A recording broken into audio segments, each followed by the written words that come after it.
اور جبکہ نبی فرماتے ہیں کہ دعا کیا ہے الدعا ہو عبادت، دعا حقیقت میں عبادت ہی تو ہے، دعا عین عبادت ہے۔ ہم عبادت کرنے کے بعد دعا مانگ رہے ہیں، فرمایا کہ دعا خود ایک عبادت ہے،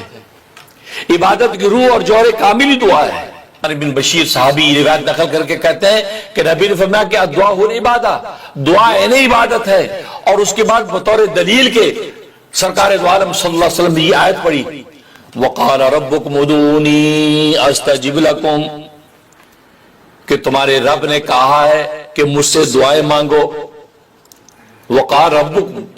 کہا تمہارے رب نے، کہتا ہے تمہارا رب تم سے کیا کہتا ہے؟ أَسْتَجِبْ لَكُمْ، مجھ سے دعائیں مانگو۔ إِنَّ الَّذِينَ يَسْتَكْبِرُونَ عَنْ عِبَادَتِي، بے شک وہ لوگ جو ہم سے دعائیں کرنے سے تکبر کرتے ہیں، جو مجھ سے دعائیں کرنے سے تکبر کرتے ہیں، سَيَدْخُلُونَ جَهَنَّمَ دَاخِرِينَ، وہ اوندے منہ جہنم میں گریں گے۔ اتنا غضبناک مضمون اللہ نے قرآن میں بیان کر دیا۔ جو مجھ سے دعائیں کرنے سے تکبر کرتے ہیں، مطلب مجھ سے دعائیں نہیں کرتے، جبکہ میں کہہ رہا ہوں کہ مجھ سے دعا کرو میں قبول کروں گا، اور اللہ سے دعا ہو اور قبول نہ ہو، اس کا مطلب خدا نہ خاصا اللہ وعدہ خلاف ہے، کیونکہ قرآن میں تو اللہ نے وعدہ کیا ہے، اللہ کہہ رہا مجھ سے دعا کرو میں قبول کروں گا۔ اب آپ کہتے ہیں ہم تو بڑی دعائیں کرتے کوئی قبول نہیں ہوتی، اس کا مطلب یہ ہے کہ پھر خدا نہ خاص آپ اللہ پر تہمت لگا رہے ہیں دبے لفظوں میں کہ یار اللہ نے وعدہ پورا نہیں کیا۔ نہیں، اصل میں آپ نے دعا کی نہیں، آپ نے دعا کی نہیں، آپ نے الفاظ دعا پیش کر دیے، معنی دعا پیش نہیں کیے، آپ نے ظاہری جسم دعا کا پیش کیا، اس کی حقیقت پیش نہیں کی۔ ورنہ اللہ تبارک و تعالیٰ تو اس مومن کو دعا بطور ہتھیار کے دیے، جو کچھ منوانا دعا سے منوائے، کچھ بنوانا دعا سے کلوانا دعا سے کلوائے، تبارک و تعالیٰ کی طرف دعا میں متوجہ ہو جائے۔ اللہ تبارک و تعالیٰ کے ہاتھ میں ساری دنیا، ان اسباب کے بغیر بھی نتیجے کو ظاہر کرنا اللہ کی قدرت ہے، اللہ تبارک و تعالیٰ اپنی قدرتوں کو ظاہر کر دیتے ہیں۔ پیغمبر نے دعائیں کی، آگ نے جلائے نہیں، دعائیں کی چھری نے کاٹا نہیں، دعائیں کی دریاؤں نے ڈبویا نہیں۔ یہ کیا ہے؟ یہ کیا ہے؟ دعا دعا جو ہے یہ اتنا بڑا انقلاب برپا کرتی ہے۔ اور جیسے میں نے بتایا کہ سرکار دو عالم صلی اللہ علیہ وسلم جو وہ تڑپ کے دعا کرتے ہیں، وہ دعا سارے اسباب مہیا کر دیتے ہیں، کیونکہ دعا سے اللہ تبارک و تعالیٰ کی چاہت اور مشیت آپ کے ہاتھ آتی ہے، اللہ کی چاہت اور مشیت نیچے اترتی ہے، اور اللہ کی چاہت اور مشیت کی وجہ سے یہ اسباب آپ کہتے دعا کر لیں یا کیا ہو جائے گا؟ نہیں، آپ دعا کے لیے ہاتھ اٹھائیں اور حقیقت میں دعا کریں۔ اور حقیقت میں دعا کسے کہتے ہیں؟ دعا اصل میں روح کی طرف اور دل کی طلب کا نام ہے۔ اس لیے قرآن میں بھی اللہ نے کہا اَمَّن یُجِیبُ الْمُضْطَرَّ اِذَا دَعَاهُ، کون ہے کہ جب بندہ اضطرار میں آ کر بے بس اور بے کس ہو کر مظلومیت کے چکی میں پس کر جیسے انسان بالکل مضطر ہو جاتا ہے مرغ بسمل کی طرح، اس کیفیت میں آ کے جب وہ بندہ پکارتا ہے کسی ذات کو اَمَّن یُجِیبُ الْمُضْطَرَّ اِذَا دَعَاهُ، کون ہے وہ ذات کہ جب کوئی مضطر حالت اضطرار اور طلب میں پکارتا ہے اس کو، اس سے دعا کرتا ہے اور وہ اس کی تکلیف کو دور کر دیتا ہے، اس کی دعا کو قبول کر لیتا ہے۔ آج ہم بات کریں گے تصوف کی دنیا کے تحت صحبت باولیہ میں مسائل السلوک پر۔ جیسے کہ آپ جانتے ہیں کہ مسائل السلوک یہ حضرت حکیم الامت مجدد ملت مولانا اشرف علی تھانوی رحمہ اللہ تعالیٰ نے اپنی نابغہ روزگار تفسیر بیان القرآن کے اندر جمع کیے ہیں۔ کہ قرآن کی آیات سے آپ تصوف اور تزکیہ کی جو ہے وہ رموز و اسرار کو ثابت فرمایا ہے، تاکہ ان نادان لوگوں کا شبہ جو ہے وہ دور ہو جائے کہ جو یہ سمجھتے ہیں کہ تصوف کے جو اسرار رموز اور تصوف کے جو علوم ہیں ان کا قرآن سنت میں کہیں پتہ نہیں ملتا۔ حضرت حکیم الامت تھانوی رحمۃ اللہ نے یہ کمال کیا ہے کہ قرآن کی آیات سے یعنی نصوص قطعیہ ہی سے ان علوم کو ثابت فرمایا ہے، اور یہ اپنی تفسیر میں عنوان باندھا مسائل السلوک، یہ سلوک کے حوالے سے جو مسائل ہیں ان کا استنباط قرآن کے آیات سے کیا ہے۔ تو اسی طریقے سے احادیث طیبہ کے حوالے سے التکشف نامی کتاب لکھی، التشرف نامی کتاب لکھی، کہ جس کے اندر احادیث طیبہ کے ذریعے سے آپ نے ان مسائل کو ثابت فرمایا۔ تو آج ہم بات کریں گے سورۃ بقرہ کی آیت نمبر 104 پر، کہ جس آیت سے بھی حضرت نے جو ہے وہ ایک تصوف کا مسئلہ اخذ کیا ہے۔ تو آیت نمبر 104 ہے اعوذ باللہ من الشیطان الرجیم بسم اللہ الرحمن الرحیم یا ایھا الذین آمنوا لا تقولوا راعینا وقولوا انظرنا واسمعوا وللکافرین عذاب علیم۔ اے وہ لوگو جو ایمان لائے ہو، تم رائنا نہ کہو اور انظر نہ کہو اور سنو،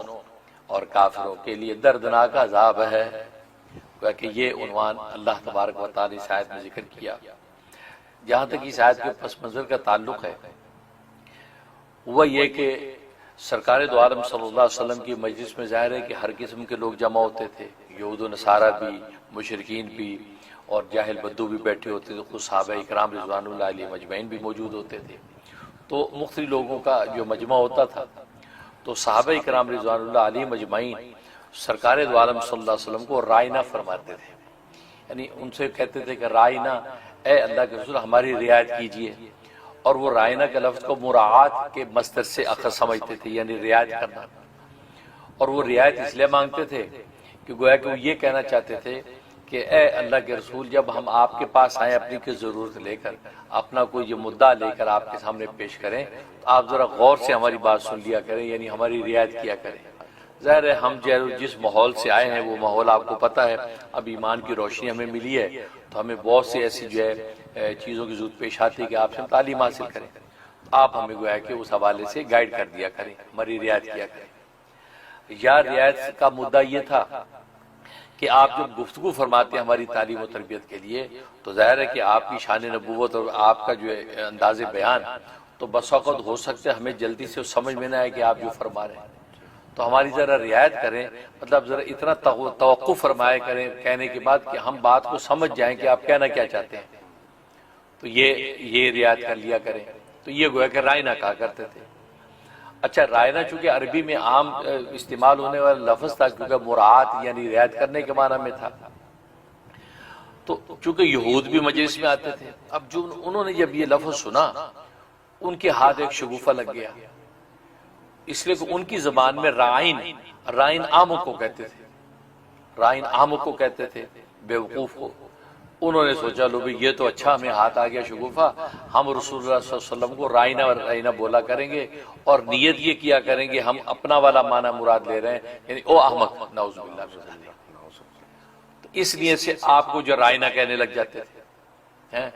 تو رسول اللہ کو رائنا بولتے ہیں، لیکن نیت ان کی یہ ہوتی کیونکہ رائن جو ان کی زبان کے اندر احمق بیوقوف کو کہتے ہیں۔ اور پھر وہ ہنستے تھے، ایک دوسرے کو آنکھیں مار کے ہنستے تھے، کہہ کے لگاتے تھے، بعد میں آ کے ہنستے تھے، دیکھو ہم نے ان کو بیوقوف کہہ دیا، احمق کہہ دیا، ان کو پتہ ہی چلا کیونکہ صحیح لفظ اس کا معنی غلط استعمال کر کے بنیت قبیح اس کو استعمال کیا ہم نے۔ اور دوسرا معنی جو رائنا جو ہے، رائی کہتے چرواہے کو، تو اس کو ذرا دبا کے بول دیتے رائینا، یا ساتھ لگا دیتے تھے، تو بن گیا اے ہمارے چرواہے، اے ہماری بکریاں چرانے والے۔ اس میں بھی ظاہر کہ نبی پاک صلی اللہ علیہ وسلم کی عظمت اور حیثیت کی تضحیح کر رہے ہیں، آپ کی توہین کر رہے ہیں، اسے رائینا کہتے ہیں، یا رائینا یوں دبا کے، اس کا مطلب اے ہمارے چروائے، یہ بھی توہین اور تضحیح کی بات تھی۔ تو یہ حرکت کرنے لگ گئے۔ ایک مرتبہ کیا ہوا کہ حضرت سعد ابن معاذ رضی اللہ تعالیٰ عنہ کو ان کی اس نیت کا پتہ چل گیا، اوہو ہم تو صحیح الفاظ کو صحیح نیت سے اور صحیح معنی کے ساتھ پیش کرتے ہیں رسول اللہ کے سامنے، یہ بدبخت تو اس کے اندر نیت اپنی کچھ اور رکھ کے اپنا معنی ڈالتے ہیں اس میں، تو بنیت قبیح گویا کہ صحیح لفظ کو استعمال کرتے ہیں۔ ان کو یہ بات پتہ لگ گئی، انہوں نے ان کا بات سنو، مجھے پتہ چل گیا کہ تم لوگ کس نیت سے یہ الفاظ بولتے ہو، یہ رائینا جو کرتے ہو میں سمجھ گیا ہوں، اور تم رائینا جو کرتے ہو میں سمجھ گیا کہ تمہارے دماغ میں کیا چل رہا ہے، خبردار اگر آج کے بعد تم نے یہ حرکت کی تو میں گردن اڑا دوں گا۔ یہ انہوں نے گویا کہ دھمکی لگا دی۔ جیسے یہ بات کہی تو اللہ تبارک و تعالی نے قرآن کریم کی آیات نازل فرما دی، یا ایھا الذین آمنوا، اے ایمان والو، لا تقولوا رائینا، رائینا نہ کہا کرو، وقولوا انظرنا واسمعوا، بلکہ کہا کرو انظرنا، نظر شفقت فرمائی، نظر کرم فرمائیے، واسمعوا، اور نبی کی بات غور سے سنا کرو، وللکافرین عذاب علیم، اور یہ کافر جو بنیت قبیح یہ بات کرتے ہیں ان کے لیے فکر نہ کرو، دردناک عذاب ہے، دنیا میں بھی انشاءاللہ اور آخرت میں بھی۔ گویا کہ اللہ نے یہ آیات نازل فرما دی، گویا کہ اللہ تبارک و تعالی نے بتلا دیا کہ گردن اڑانے کی ضرورت نہیں ہے، خود کہنا ہی چھوڑ دو نا، کیونکہ آپ ان کی اس نیت پر کتنے واقف ہو پائیں گے؟ وہ کہیں گے نہیں ہم تو صحیح نیت سے کہا، آپ کہ اگر تمہاری نیت خراب ہے تو خامخواہ کا انتشار۔ اس سے بہتر آپ اس لفظ کو چھوڑ دیں اور ایک دوسرا لفظ میں تمہیں دیتا ہوں انظرنا، یہ لفظ لے لو، اس کے اندر کسی قسم کا تصرف یہ نہیں کر پائیں گے، لہذا انظرنا بولا کرو۔ سبحان اللہ سبحان اللہ۔ تو دیکھو بسا اوقات صحیح الفاظ، صحیح معنی، صحیح نیت کے ساتھ بھی ہوں، لیکن احوال ایسے بن جائیں کہ اس سے کوئی بھی ناجائز فائدہ اٹھا سکتا ہے، تو گویا کہ فطرت اور شریعت کا حق یہ ہے کہ اس کو استعمال ہی نہ کرو۔ تو اس لیے اللہ تبارک و تعالی نے یہ بات کہہ دی کہ تم یہ نہ کہو، لہذا اس کے بعد انظرنا کہنا شروع کر دیا اور رائنا کا کہنا منع ہو گیا۔ اس لیے اس میں فرمایا اور انظرنا کے بعد فرمایا واسمعوا، اور سنو۔ اب اس سنے میں دو معنی، سننے میں ایک معنی تو کہ نبی نے جو کہہ دیا اس کی اطاعت کرو، بصر و چشم اس پہ عمل کرو، ٹھیک، سننے سے مراد یہ۔ دوسرا سننے سے مراد ہے کہ جب نبی پہلی مرتبہ کلام کر رہے ہو اسی وقت ہی غور سے توجہ سے سن لیا کرو تاکہ تمہیں دوبارہ پوچھنے کی ضرورت ہی پیش نہ آئے۔ تو پہلی غور سے توجہ سن لیا کرو، پہلی بے توجہ نہ کرو کہ تمہیں دوبارہ پوچھنا پڑے کہ یا رسول اللہ انظرنا آپ نے کیا کہا تھا۔ تو وصموں میں دو معنی، ایک اطاعت کرو انقیاد، اور دوسرا یہ کہ خود ہی مجمع کے اندر جو ہے توجہ سے سنا کرو تاکہ دوبارہ سوال کا موقع نہ ملے۔ بالکل یہ فرمایا۔ اب اس سے جو ہے حضرت مولانا تھانوی رحمۃ اللہ علیہ نے یہ مسئلہ مستنبط کیا کہ ادب شیخ، اپنے پیر و مرشد کا ادب، اگر کوئی ایسا عنوان ہو کہ جس سے پیر و مرشد کی بے ادبی مترشح ہوتی ہو تو وہ عنوان بھی چھوڑ دو، وہ بات بھی نہ کرو جس سے پیر و مرشد کی بے ادبی ہوتی ہو۔ ظاہر کہ سرکار دو عالم صلی اللہ علیہ وسلم تو صحابہ کے براہ راست پیر و مرشد ہیں، لیکن دیکھیں درجہ بدرجہ وہ یزکیم کا تقاضے کہ آپ مشائخ سلسلہ خانقاہوں میں اسی وراثت نبوت کے نتیجے میں آگے فیضان پھیلاتے ہیں، تو یہاں بھی ایسے احوال پیش آ سکتے ہیں۔ تو آپ اپنے شیخ کے لیے ادب شیخ میں ایسے الفاظ استعمال نہ کرو، ایسا عنوان نہیں اختیار کرو جس سے ان کی بے ادبی مترشح ہوتی ہو۔ لہذا یہ چیز نص قاطع سے ثابت ہو، قرآن کی آیت سے ثابت ہو گئی، بجائے اس کے کہ آج کوئی تان کرے اور جی یہ اچھا پیر انسان نہیں ہوتا ہمارے جیسا، بھائی اس کو آپ نے ڈیفرنٹ ہی بنا دیا۔ نہیں بھائی یہ تو شریعت کا حق ہے۔ اب امام ہمارے جیسے ہی ہوتا ہے لیکن ہم سے آگے کھڑا ہوتا ہے۔ اب یہ تو وہ بات ہے جی امام میں اور ہم میں کیا فرق ہے، بھائی ہم امام سے زیادہ مالدار ہیں، زیادہ خوبصورت ہے امام صاحب۔ یہ تو ترتیب زندگی ہے کہ اللہ تبارک و تعالیٰ نے انزل الناس منازلہم، ہر ایک کے اپنے اپنے مرتبے ہیں۔ تو پیر و مرشد جو اس کا ادب اور اس کے لوازمات جو ہے اس کو متعین کیا شریعت نے۔ تو بالکل اسی طرح اس آیت سے ثابت ہو گیا کہ شیخ کے سامنے ایسا بھی عنوان پیش نہ کرو جس سے کہ بے ادبی مترشح ہوتی ہو۔ اس کی ایک مثال چھوٹی سی کہ شیخ العرب العجم انہیں کہہ کہ مجھے اور ایزا دی، اس کا کہا تو مجھ تک پہنچا نہیں، لیکن تو نے اسی کا کام کر لیا نا، جس کو آج کی زبان کہتے ہیں فیسیلیٹیٹ، تو فیسیلیٹیٹ تو نے اس کو کر دیا، اس کا پیغام مجھے پہنچا کے تو نے سوئیاں چبھی مجھے تکلیف پہنچائی۔ اور پھر فرمایا وہ بدگمان تو ہوا تو نے بھی بدگمان ہونا تو ہو جا۔ تو یعنی جلال آ گیا، تو گویا کہ بتانا یہ بھی ادب سکھایا کہ بھئی کسی نالائق کی بات مجھ تک پہنچا کے مجھے یہ بتلا، تجھے تو پتا ہے نا کہ میرا شیخ ایسا نہیں ہے، میرے شیخ میں ایسی بات ہے، بھائی کیوں پہنچاؤں۔ تو اب حاجی صاحب نے مثال دے کے سمجھا دیا گویا کہ ایسا عنوان بن گیا کہ حاجی صاحب کی بے ادبی ہو رہی ہے نا، اب وہ بے ادب نے جو نالائق الفاظ استعمال کیے وہ آپ اپنے شیخ کو نقل کر رہے ہیں، تو شیخ کی گویا کہ بے ادبی ظاہر ہے۔ تو یہ مطلب ہے کہ اس قسم کے عنوانات جو ہے جس سے شیخ کی بے ادبی ہو، تکلیف پہنچے، اس کو ذکر کرنے کی ضرورت ہی نہیں ہے، بلکہ دفاع کر سکتا تو دفاع کرے۔ حاجی صاحب نے فرمایا کہ تم دفاع کر سکتے ہو، میرے بارے میں تمہیں شرح صدر ہے، خود دفاع کرو، تو دفاع کا بھی بتانے کی ضرورت نہیں، لیکن دفاع خود کرو تاکہ اگلے کا دل صاف اور پاک ہو جائے۔ تو اس طریقے سے حضرت تھانوی رحمۃ اللہ فرماتے ہیں کہ یہ وہ عنوانات ہوتے ہیں کہ جس کے ذریعے سے ادب شیخ کا لحاظ رکھا جاتا ہے، اور ایسا عنوان اور لفظ استعمال نہیں ہو رہا کہ جس سے شیخ کی بے ادبی مترشح ہو، اور یہ سلسلے قطعی سے ثابت ہوتا ہے۔ اس لیے مشائخ سلسلہ میں یہ جو تصوف کا یہ عنوان جاری اور ساری ہے قرآن کے ایسے ثابت ہے۔ سبحان اللہ سبحان اللہ، بہت زبردست نقطہ حضرت نے بیان فرمایا۔ حضرت اس کی احتیاط کیا ہمیں عام زندگی میں بھی ایک دوسرے کے ساتھ بھی کرنی چاہیے تاکہ فتنہ اور انتشار نہ پھیلے؟ بالکل بالکل بالکل عام آدمیوں کے عام احوال میں بھی عام احوال میں بھی آپ ایسا عنوان لفظ اختیار نہ کریں کہ جس سے انتشار پیدا ہو، کدورت پیدا ہو، قلوب ایک دوسرے سے دور ہو، شکایتیں پیدا ہو، تو یہ عنوان تو بالکل عام حالات میں ہونا چاہیے. مطلب کوئی کسی کی برائی کر رہا ہے تو ہم جا کے اس تک نہ پہنچا دیں کہ یار وہ تمہارے بارے میں یہ بکرا تھا، تو اس سے پھر لڑائی اور انتشار ہونے کا بات آگے پہنچے تو گی، اس سے بچنا چاہیے. تکلیف پہنچتی ہے. شکریہ، جزاک اللہ خیر. تو گویا کہ یہ انسان صحت مند اور توانا رہتا ہے، یا اسی طریقے سے اس کائنات کے اندر یہ چیزیں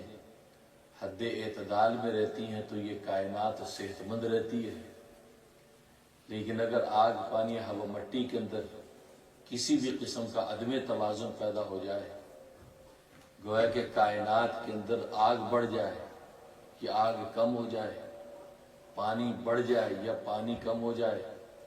اسی طریقے سے ہوا بڑھ جائے یا کم ہو جائے، تو کہیں طوفان اور آندھیاں آنے لگتی ہیں، کہیں آگ کے طوفان چلنے لگتے ہیں، تو گویا کہ پوری کائنات بیمار نظر آتی ہے. اور یہی عناصر اربع انسان کے بدن کے اندر موجود ہیں.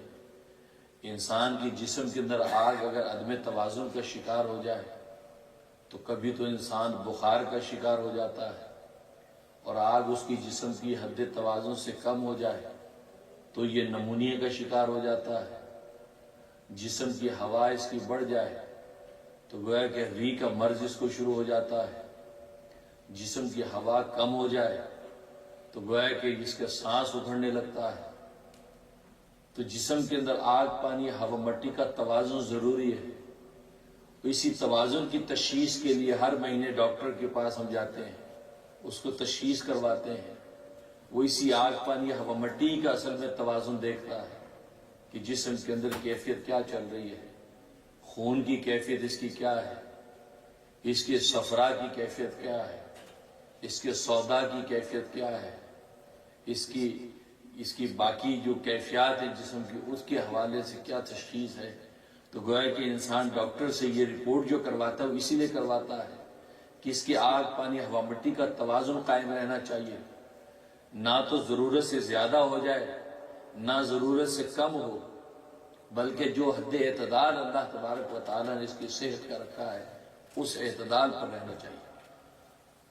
تو جس طریقے سے جسم کا تعلق آگ، پانی، ہوا، مٹی کے ساتھ، گویا کہ عناصر اربع کے ساتھ ہے،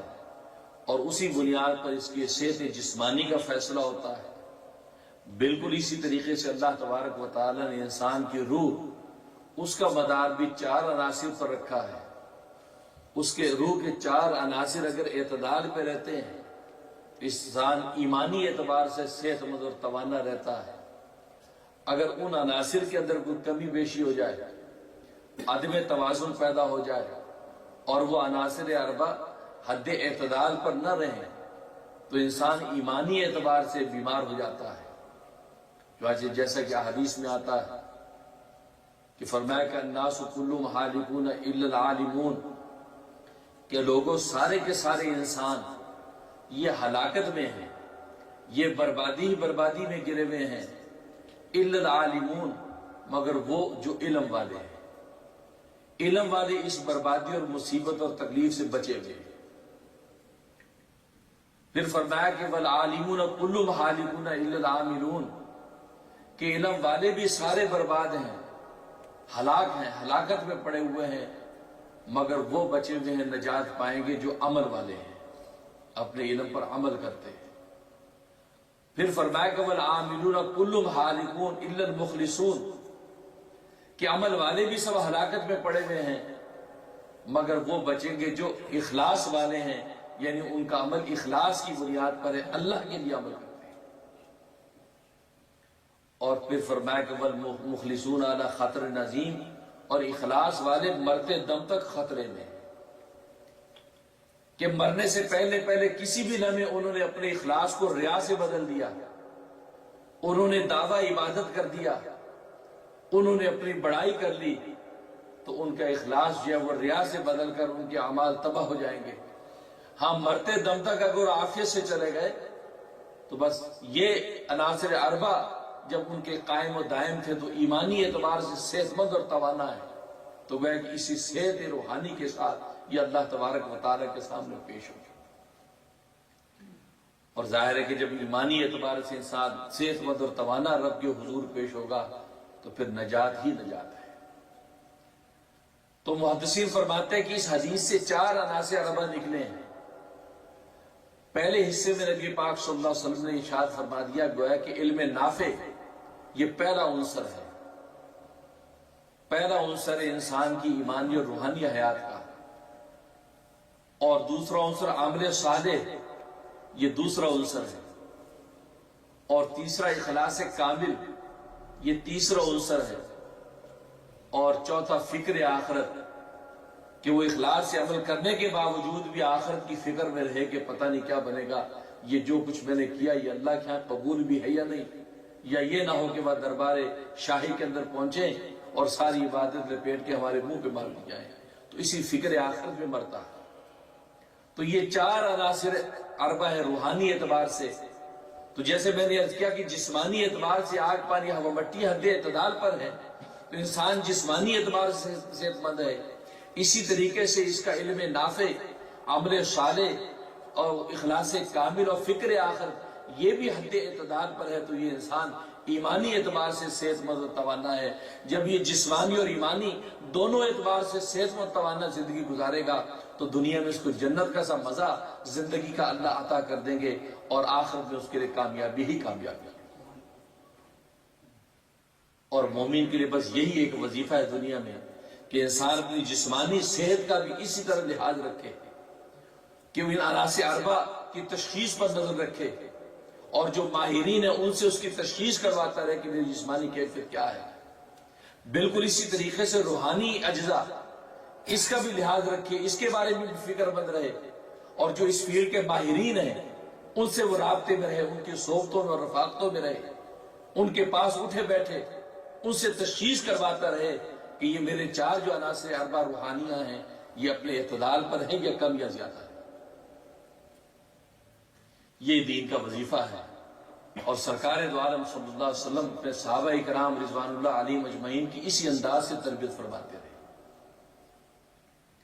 چنانچہ پہلا علم نافع یا نافع کی قید ہے،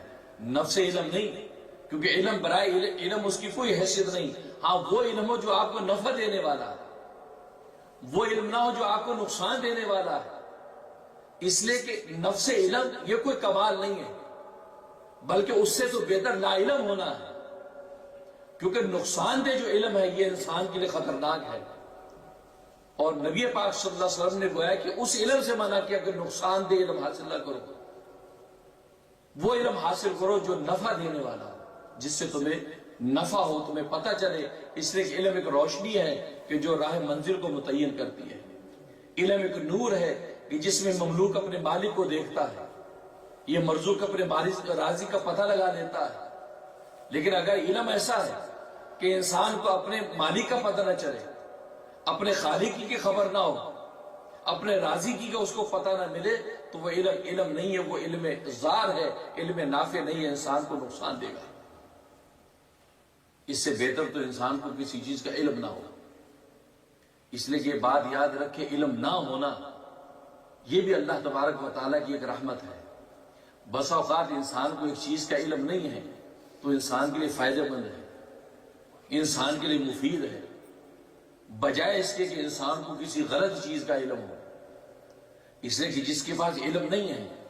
تو اپنے آپ کو محتاج علم سمجھتا ہے کہ یار میرے پاس علم نہیں ہے، میرے پاس علم ہونا چاہیے، تو وہ محتاج علم ہے۔ جب محتاج علم ہے تو ایسے لوگوں کی فکر اور تلاش میں ہوگا کہ جو علم والے ہیں، جو قرآن میں فرما دیا فَاسْأَلُوا أَهْلَ الذِّكْرِ إِن كُنتُمْ لَا تَعْلَمُونَ، اے لوگوں اگر تمہارے پاس علم نہیں ہے، تمہیں کسی چیز کے بارے میں علم نہیں ہے، تو تم ان لوگوں سے پوچھو جو علم والے ہیں۔ تو علم نہ ہونا انسان کے اندر ایک فکر بیدار رکھتا ہے کہ یار مجھے کسی سے پوچھنا چاہیے، لیکن غلط علم ہونا یہ خطرناک ہے، اس سے کہ اس میں انسان کو کسی قسم کی فکر نہیں، وہ صحیح سمجھ کے چل پڑے۔ لہٰذا ایک شخص کو راستے کا پتہ نہیں ہے تو وہ ڈگمگاتے قدموں کے ساتھ چلے گا کہ یار پتہ نہیں ادھر ہی جانا تھا کہ کہیں اور جانا تھا، تو یہ فکر اس کو صحیح منزل پہ پہنچا دے گا۔ لیکن ایک شخص نے آپ کو غلط گائیڈ کر دیا، آپ ادھر جائیے، لیفٹ ٹرن ہوئیے، پھر رائٹ ہو جائیے، پہلی لائٹ کے بعد سیدھے چلے جائیے، اب آپ بے اختیار چل پڑیں گے، حالانکہ اس ظالم نے آپ کو غلط راستہ بتایا، آپ کو آپ کے قدم ڈگمگائیں گے بھی نہیں کہ یار پتہ نہیں اس نے صحیح بتایا، آپ نے اس پہ اعتماد کر لیا۔ تبھی تو نبی کریم صلی اللہ علیہ وسلم نے حضرت عمر فاروق رضی اللہ تعالیٰ عنہ تورات تلاوت کر رہے ہیں۔ تورات ظاہر ہے کہ تورات حضرت موسیٰ علیہ السلام پر نازل ہونے والی بڑی جلیل القدر کتاب ہے، اور اللہ نے اس میں اتنے علوم اتارے تھے، اتنے علوم، 40 تختیاں اس کی اتاری تھی۔ اور پھر حضرت موسیٰ علیہ السلام جب ناراض ہوئے اور تختی جب پھینکی ہیں ٹوٹ گئیں، صرف 7 تختیاں بچی، تو 7 تختیوں کے اندر اتنے علوم تھے کہ زمین و آسمان کے علوم بھرے ہوئے۔ پھر ظاہر ہے کہ بعد میں اس میں تصرف ہوتا رہا، تبدیلی اور تغیر کرتے رہے۔ حضرت موسیٰ علیہ السلام، حضرت عمر فاروق رضی اللہ عنہ تلاوت کر رہے ہیں تو نبی کریم صلی اللہ علیہ وسلم تشریف لائے، عمر یہ کیا پڑھ رہے ہیں؟ آپ فوراً کھڑے ہو گئے، کہا یا رسول اللہ میں تورات پڑھ رہا ہوں، کیونکہ میں نے یہ سوچا کہ موسیٰ کلیم اللہ جیسے جلیل القدر پیغمبر پر یہ کتاب اتری ہے، لہذا میں نے سوچا کہ میں اس کو تلاوت کروں، اس کے اندر کیا علوم ہیں، کیا اس میں نصائح ہیں، کچھ اس میں سے حاصل کروں۔ حضرت عمر فرماتے کہ میں نے تو اپنا یہ جواب دے دیا، رسول اللہ کے چہرے کی طرف میں نہیں دیکھا، رسول اللہ صلی اللہ علیہ وسلم کا چہرہ غضبناک ہو گیا، اور آپ صلی اللہ علیہ وسلم جب غصے اور جلال میں آتے تھے تو صحابہ فرماتے کہ چہرے کی کیفیت ایسی ہو جاتی تھی کہ جیسے کہ آپ کے رخسار مبارک میں انار نچوڑ دیا گیا، سرخ ہو جاتے، اور یہ رنگ، یہ ہاتھ ماتھے کی رنگ پھڑکنے لگتی تھی۔ تو صحابہ نے کہا عمر حضور کا چہرہ دیکھو، دیکھا حضور غصے میں، کہ یا رسول اللہ آپ کو غلطی ہوگی، کہا کہ تم یہ کتاب کیوں تلاوت کرو، بند کرو اس کو، کہا کہ قسم اس ذات کی جس کے قبضہ قدرت میں میری جان ہے، اگر آج موسیٰ بھی دنیا کے اندر دوبارہ آ جائیں تو ان کو بھی میری اتباع کیے بغیر کوئی چارہ نہیں، میں تمہارے اندر موجود ہوں، تم تورات تلاوت کر رہے ہو، میں تمہارے لیے قرآن لے کر آیا ہوں۔ ڈانٹا، کیوں ڈانٹا؟ حالانکہ وہ بھی تو پیغمبر کی کتاب تھی، اس لیے ڈانٹا، اس کے اندر علم صحیح نہیں رہا، اس میں تصرف ہو گیا،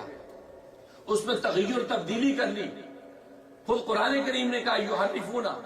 بعضهم بعض، یحرفون کلمہ موازی، کہ بنی اسرائیل نے، یہود نے اس کی احکام کو بدل دیا ہے، لہذا آپ اگر عمر پڑھیں گے تو غلط علم حاصل کر رہے ہیں، اور غلط علم ان کو غلط منزل پہ لے جائے، بہتر یہ کہ لا علم رہیں، پڑھیں نہیں۔ آج بھی بہت لوگوں کو شوق ہوتا ہے کہ جی حضرت بائبل کی سٹڈی کر لیں، قرآن تو میں نے پڑھ لیا، ہم تورات دیکھ لیں، ہم زبور مطالعہ کر لیں۔ نہیں، نبی پاک صلی اللہ علیہ وسلم نے عمر جیسے ایک فصیح عالم کو اجازت نہیں دی، تو میرے طرح کی کیا حیثیت ہے؟ اور پھر کتنے ٹیسٹمنٹ روز بدلتے چلے آ رہے ہیں، غلط علم اس کے اندر موجود ہے، تو نبی نے غلط علم سے منع کیا، غلط علم کی اجازت نہیں۔ ہاں تمہیں نا علم ہو یہ بہتر ہے، اور علم نہ ہونا بھی بعض اوقات انسان کے لیے نعمت ہے۔ ہمیں اپنے مرنے جینے کا علم نہیں ہے، یہ کتنا بڑا انعام ہے آپ سوچ نہیں سکتے، کتنا بڑا انعام ہے کہ سوچ نہیں سکتے۔ آپ روزانہ پوری تیقظ کے ساتھ، پوری چستی کے ساتھ اٹھ کر اپنی جاب پہ جاتے ہیں، روزانہ سردی ہے، گرمی ہے، برف ہے، طوفان ہے، نہیں مجھے جاب پہ جانا ہے، لیکن جس دن آپ کو یہ علم ہے کہ چھٹی ہے اس دن آپ سے اٹھا ہی نہیں جاتا، کوشش بھی کرنے کا تو یار چھوڑو، کیونکہ آپ کو پتہ لگ گیا نا چھٹی ہے، جو آفس بند ہے۔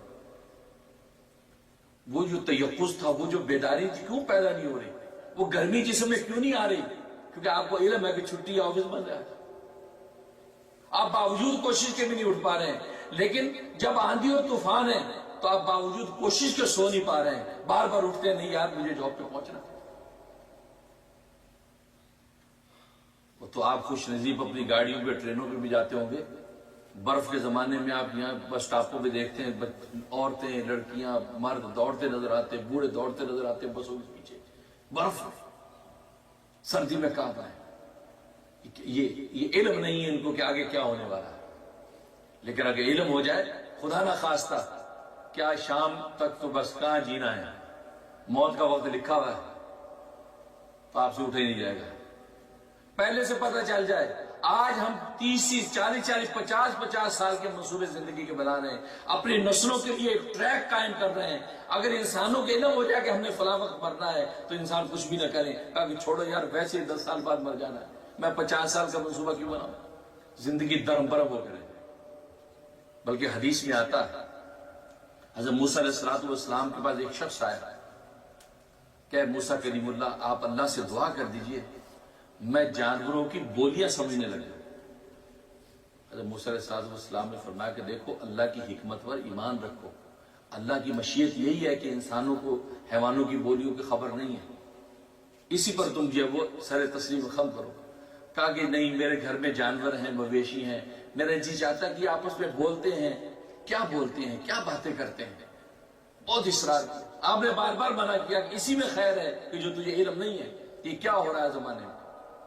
نہیں مانا, آپ نے دعا کر دی. اب یہ گھر گیا. جب گھر گیا تو صبح سویرے جیسے گھروں میں جھاڑو دیتی ہے صحن کے اندر, آج کل تو ویکیوم کا زمانہ ہے, پہلے زمانوں میں چکو دیہاتوں میں ہمارے جھاڑو دے رہے ہیں, پورا صحن کمرے صاف کر کے, صحن صاف کر کے باہر کے دروازے کوڑا باہر نکال رہا, باہر سے آ کے جمع دار اٹھا کے لے جائے گا. اب وہ جھاڑو جب دی ہے تو روٹی کا ایک ٹکڑا اس کے اندر اس کچرے کے اندر آیا. جب جیسے باہر گرا ہے تو گھر کے اندر مرغ تھا, مرغ اڑ کے گیا, اس نے وہ فوراً روٹی کا ٹکڑا اٹھایا اور اندر لے آیا. دروازے پہ کتا بیٹھا تھا اور کتا اسی روٹی کے ٹکڑے کے انتظار میں کہ ذرا صفائی ہوگی کہ وہاں سے کوئی ہڈی روٹی مل جائے گی. اب یہ اٹھا کے اندر لیا تو کتا اس کو بولا, کہا کہ بڑا حریص اور لالچی ہے تو ہر وقت اندر گھومتا کچن کے ارد گرد, کہ دانا چگتا, کہ روٹی چگتا ہے, کھاتے ہوئے وہاں سے ان کا اناج چگتا ہے. ایک روٹی کا ٹکڑا باہر میرے پاس آیا, میں چوکٹ پہ بیٹھا اسی کا منتظر تھا, تو اٹھا کے اندر لے گیا, تو یہ شرم نہیں آتا. تو مرغ نے کہا نہیں تو ناراض نہ ہو بھائی, بس ایک دن انتظار کرو, اس لیے کہ یہ جو مالک ہے, یہ جو گھوڑا ہے, یہ آج مرنے والا ہے شام میں, اس نے مر جانا ہے, اور کل کو جو ہے وہ افسوس کرنے والے بھی آئیں گے کیونکہ بڑا آدمی ہے تو کوئی کھانا وانا بھی پکے گا, اور یہ گھوڑا ظاہر ہے کہ یہاں پہ صحرا میں پھینکیں گے تو گوشت ہی گوشت ہے, جتنا چاہے کھانا. اب یہ بات اس نے سن لی, یہ گھوڑا مرنے والا, جلدی سے مار پکڑی, اس کی رسی پکڑی, منڈی میں لے گیا, بیچ دی, 1000 درہم میں بیچ دیا. بڑا خوش خوش واپس آ رہا گیا. حضرت موسیٰ کہتے تھے کہ علم نہ ہونے میں خیر ہے, یہاں تو علم ہو گیا, بچ گیا بھائی, 1000 کا نقصان ہو جاتا, گھوڑا بیچ دیا, خوش ہو کے واپس آ گیا. اب اگلے دن پھر جھاڑو دی, اسی طریقے سے کوڑا جب باہر نکلا ہے تو روٹی کے ٹکڑے کچھ باہر گئے, تو یہ مرغا پھر کودا اور جا کے روٹی اٹھا کے اندر لے آیا. اب تو کتے نے خوب گالیاں دی, کہا کہ تو واقعی ملعون کمینہ ہے, تو نے مجھے کل کہا تھا کہ گھوڑا مرے گا, کہاں مرا گھوڑا, کچھ بھی نہیں ہوا, کہ یہاں کو آرام مل جائے گا, بڑے بڑے لوگ یہاں آئیں گے, یہاں کچھ بھی نہیں ہوا, اور آج روٹی کا ٹکڑا میرا حق یہاں پہنچا, تو نے پھر وہ اٹھا لیا. اس نے کہا بھی معافی چاہتا ہوں یار, وہ اصل میں اس نے کل بھیج دیا گھوڑا, لیکن اس کی اب غلام کا نمبر, اس کا غلام مرنے والا, اور غلام آپ کو پتا ہے یہ سردار کا غلام ہے, تو قریب قریب کے گاؤں کے لوگ بھی تعزیت کے لیے آئیں گے, تو کھانا وانا پکے گا تو انشاءاللہ وہ کڑوی روٹی میں سے تجھے بھی مل جائے گا. کوڑی روٹی ہوندے نا بنتے, کوڑی روٹی کو ہو گئی, کوڑی روٹی پکی, چپ ہو گیا, کیونکہ کتے کی یہ خاصیت صبر ہے اس کے اندر. اس نے یہ بات سنی کہ اوہو غلام مرنے والا, اس نے غلام کا ہاتھ پکڑا, منڈی میں جا کے بیچ دیا. اس نے کہا یار موسیٰ کہتے ہیں کہ علم نہ ہونا بہتر ہے, یہاں تو دیکھو علم ہے تو بچت ہو گئی, بڑا خوش.